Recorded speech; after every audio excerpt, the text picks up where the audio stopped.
I'm George Shultz. I used to be Secretary of State, and before that, Secretary of the Treasury.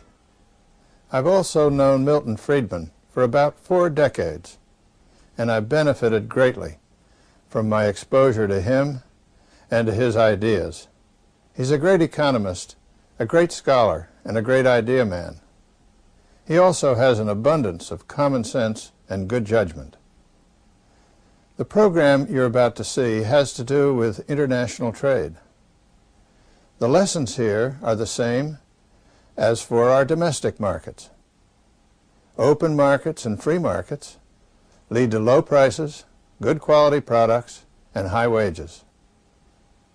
As a government official, I used to work hard to keep our markets open, and I had many battles with people who wanted to close them. I didn't always win.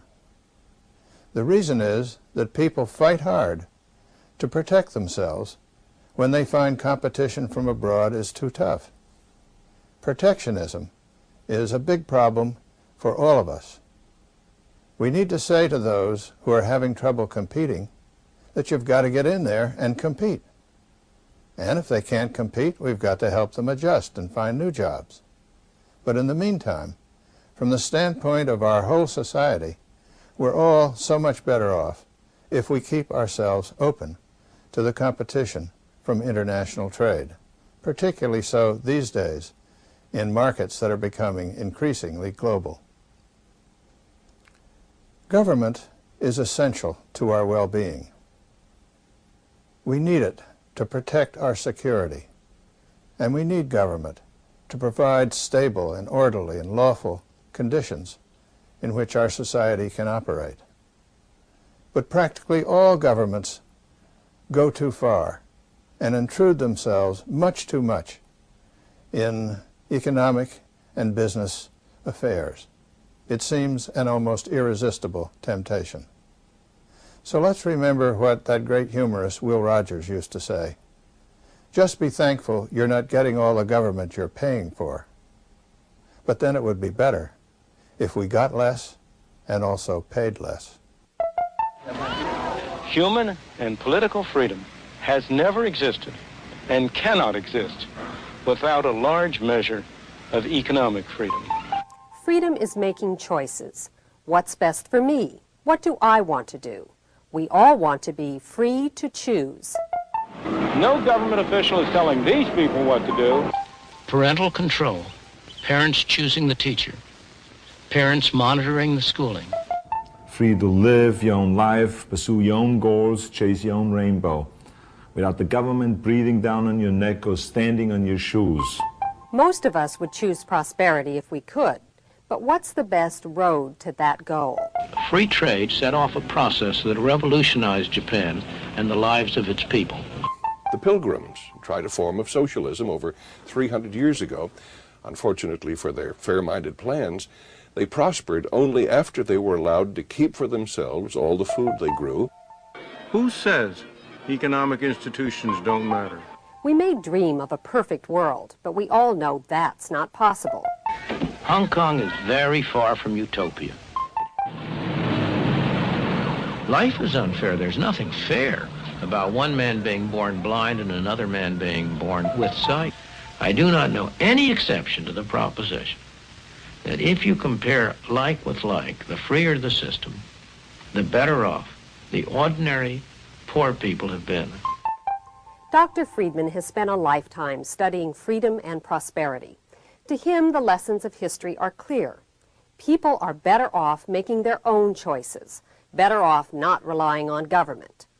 Free to choose is a survival kit for you and for liberty.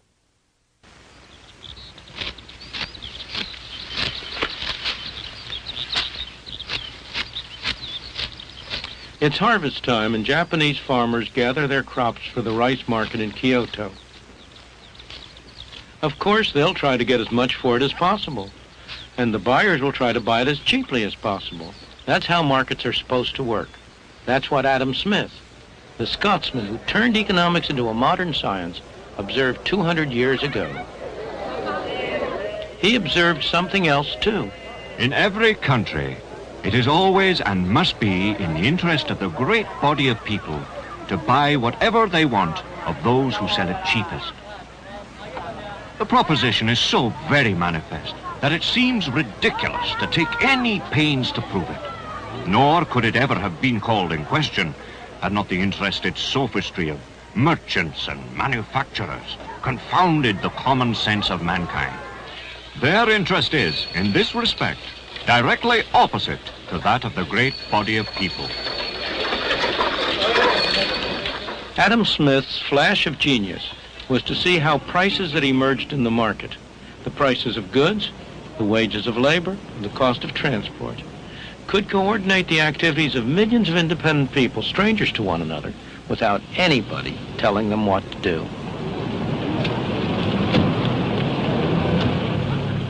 His key idea was that self-interest could produce an orderly society benefiting everybody. It was as though there were an invisible hand at work. The invisible hand is a phrase that was introduced by Adam Smith in his great book, The Wealth of Nations, in which he talked about the way in which individuals who intended only to pursue their own interests were led by an invisible hand to promote the public welfare, which was no part of their intention. He was talking about the economic market, about the market in which people buy and sell. And he was pointing out that in order for a butcher or a baker or a candlestick maker to make an income, he had to produce something that somebody wanted to buy. And therefore, in the process of promoting his own interests, of looking to his own profit, he ended up serving the interests of his customers. When Adam Smith published The Wealth of Nations, Britain was still largely a rural and placid place. But the Industrial Revolution was already getting started, and standards of life were beginning to rise. One obstacle was that trade with other nations was still tightly controlled. Merchants in the home market had persuaded the government of the day to impose heavy duties and taxes on all foreign imports in order to ensure themselves a protected market.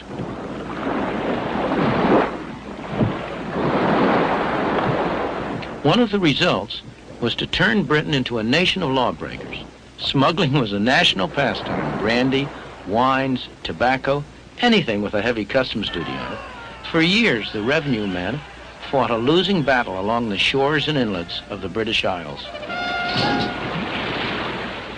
In 1846, after years of argument and partial success, the followers of Adam Smith finally persuaded the British Parliament to remove all duties on goods imported from abroad.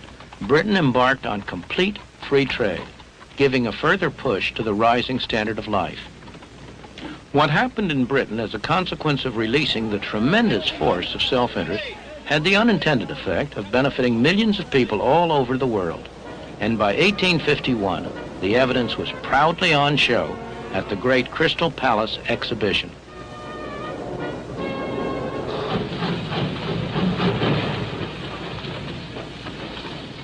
Free trade enabled Britain to become the workplace of the world.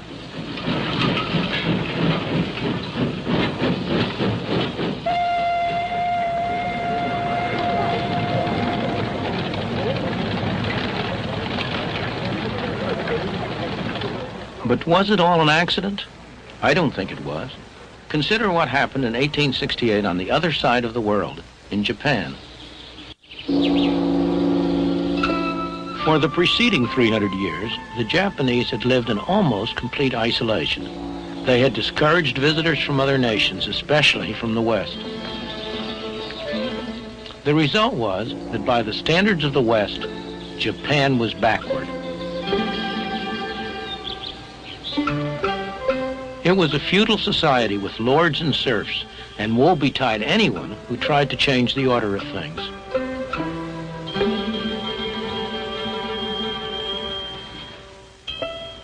Women were third-class citizens. In 1868, a new generation of rulers decided that the time had come for Japan to make contact with the outside world. And with the arrival of the first foreign traders from the West, things began to change. The Japanese followed the British trading pattern because Britain was the leading nation of the world.